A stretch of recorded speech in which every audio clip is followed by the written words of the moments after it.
Hello everyone, Cube Slayer here with K&S Gaming. I thought I'd do a 30-hour review of Octopath Traveler.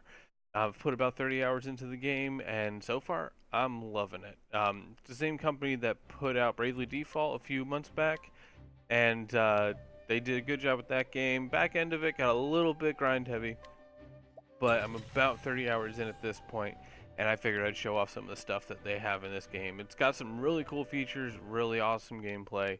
Uh, the stories are skippable, which is nice because some of them are really boring.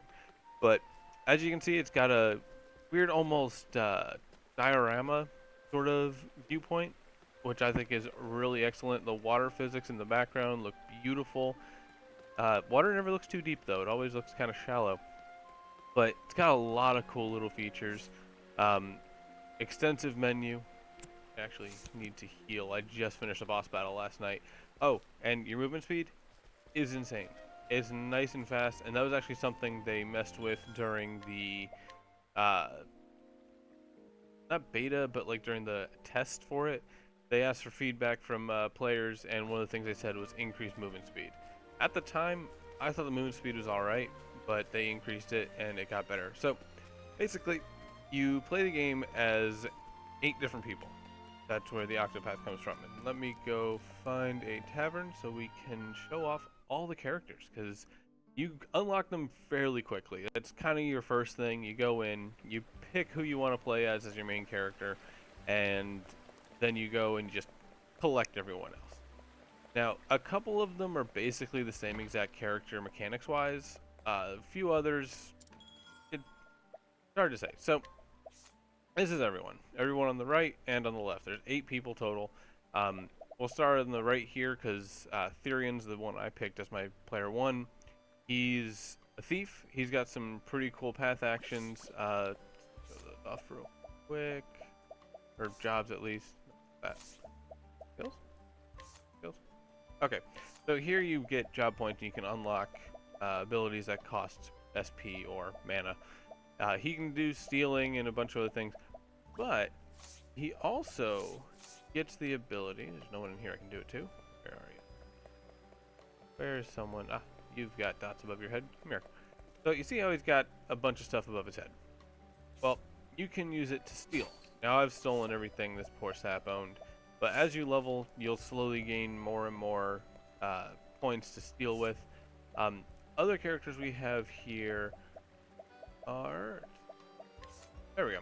We got Cyrus, who is a scholar. Wait. Yeah, scholar. There it is, scholar. Okay, yeah, he's also part cleric right now.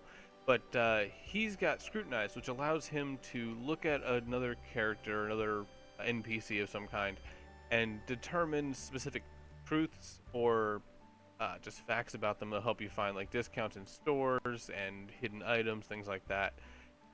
But he also gets the ability, which is the reason I use him, is the Study Foe ability you can see down there at the bottom. That one is freaking amazing. It allows you to see the weaknesses of enemies at the start of a battle, at least one, if you don't know them all already. And then he also has an ability that lets you learn more as you go through the battle. We also have Ophelia here, who is kind of your just cleric. Literally, she is just a cleric. But she's got the path action guidance. What she can do is go up to a townsperson and say, hey, follow me. And then they follow her and she can use their ability in battle.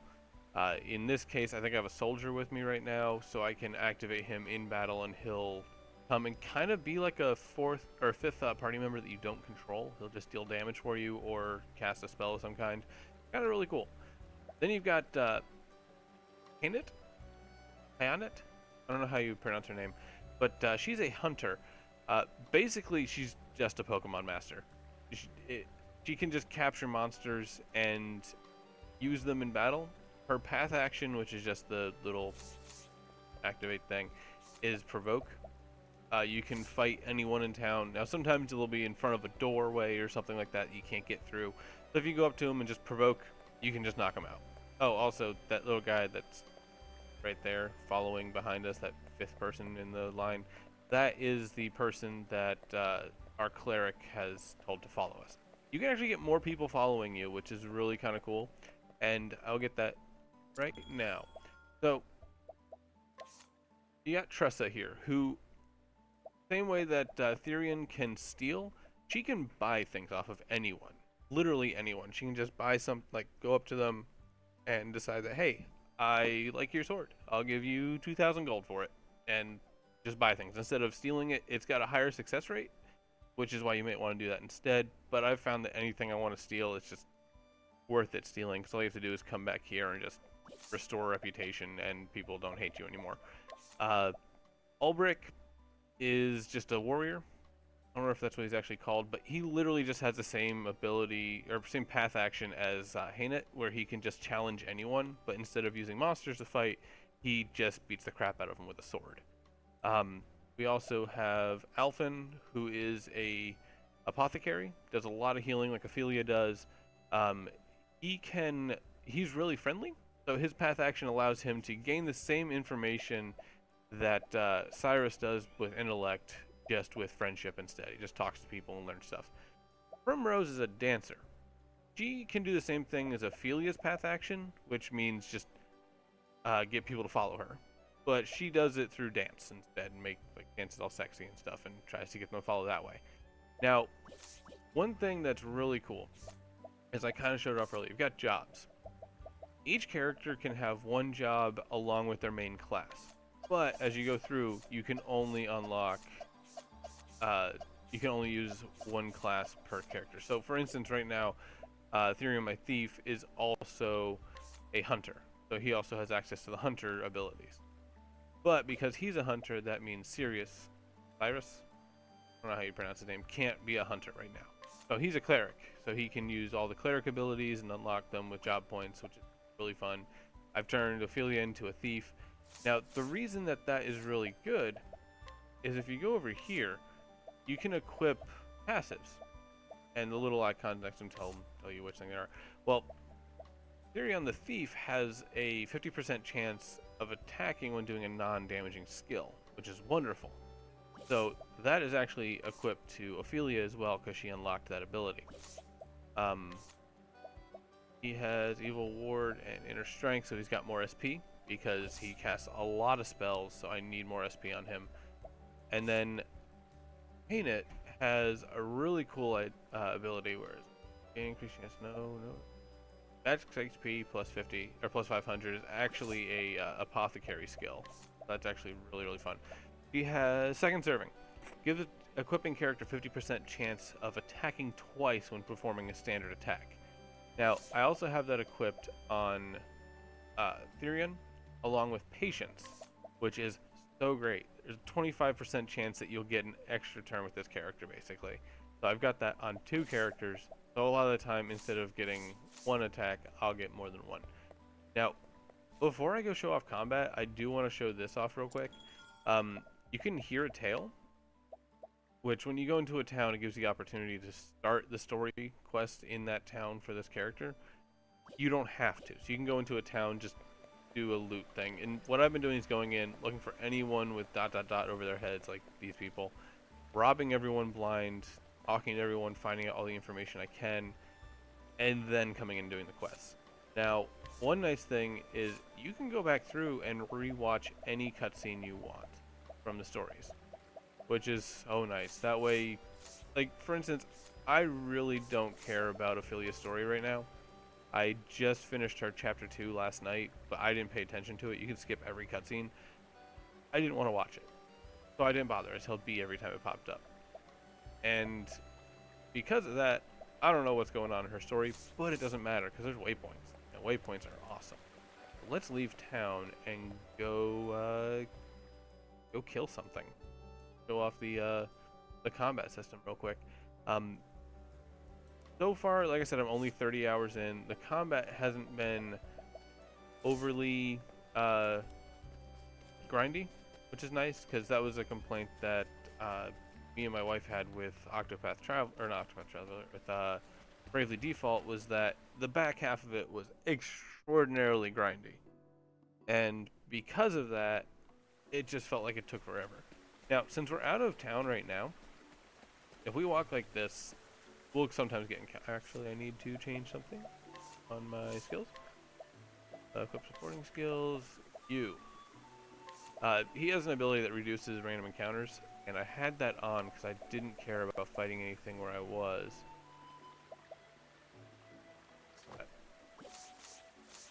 now I should get more attack. But if you hold B and sprint, if you look, the mini-map turns red. That means you're higher rate of getting into a random encounter. So here's how encounters work. They have a system up top. Now, if you look underneath each enemy there, they have a weakness listed. Mostly because I have Cyrus with us. You can boost your attacks to make them stronger. Amazing and really, really fun. Best to be done like once you know that they're broken. So what I mean by broken is there's little numbers on shields next to the enemies there. If we, for instance, take an axe and hit this guy right here with it, he's weak to it. There's the incidental attack. So now he's broken. So he gets taken out of the combat line. So he does not get an attack this turn until he recovers. So what we can do now, that's not who I wanted to attack. That's the one issue I have with the combat system, is selecting who you're attacking isn't as intuitive as it should be. It feels a little bit wonky.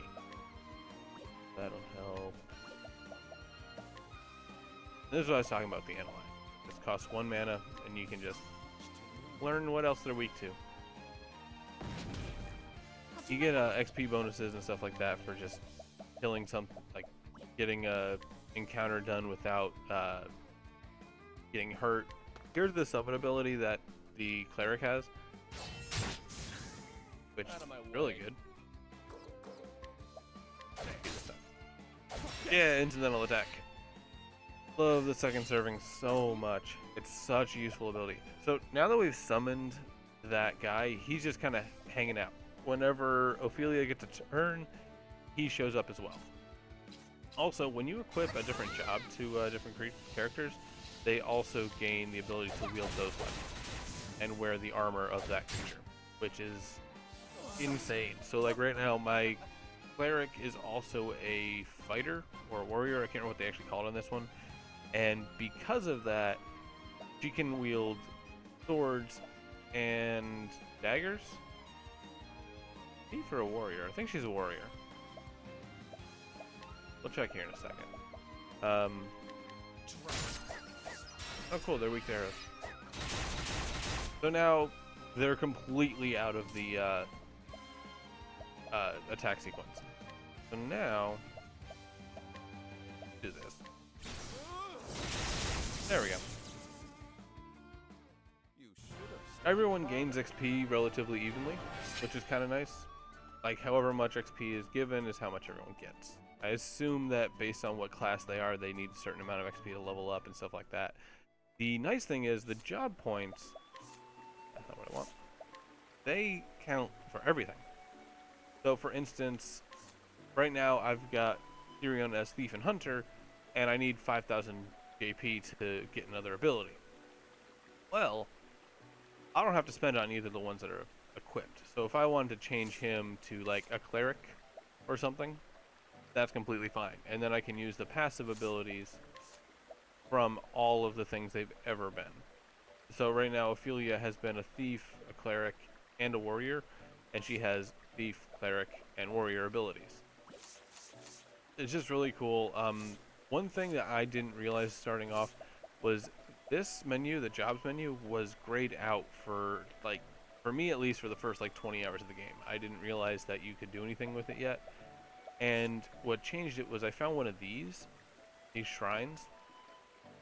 You'll notice them on your minimap when you come into an area. And what they are just little empty shrines that just have like a little pillar in the middle. It's like, hey, you go there, it does a bunch of stuff, and you gain access to that job. You can equip it to other characters. Now, the map here is quite big. Yeah. I've explored most of it. Nice thing is when you go into a new area, it tells you about what level you should be, which is great. I'm actually heading over here next to try to do Alphin's ability. One downside is you do have to have the character that you're doing the story for equipped when you quit, so that can be a bit of a pain. But other than that, it's not bad. And I would say this game so far is outstanding and fun and great, and the stats all make sense. That's one thing I like. And it also tells you what they can equip. Like he's got the axe and the bow just literally just because he's also got the hunter secondary job. Um, yeah, if you guys like this, check it out. I highly recommend it. I wouldn't call this like a console seller per se, but it is outstanding. Nope, counter. Now let us hunt him. I'm actually gonna flee from this one. There's also side quests, but there's so much to talk about in this game, and it's awesome. Check it out. Doesn't cost too much. It's Octopath Traveler. It's wonderful. If you guys like this video, please hit the subscribe button. I'd really appreciate it. We try to upload things here constantly. I'm always streaming on Twitch on weekends at least. Sunday nights normally. I'll probably doing some more here soon with my job schedule changing and whatnot. But yeah, thank you once again, guys, and I'll see y'all later. Bye.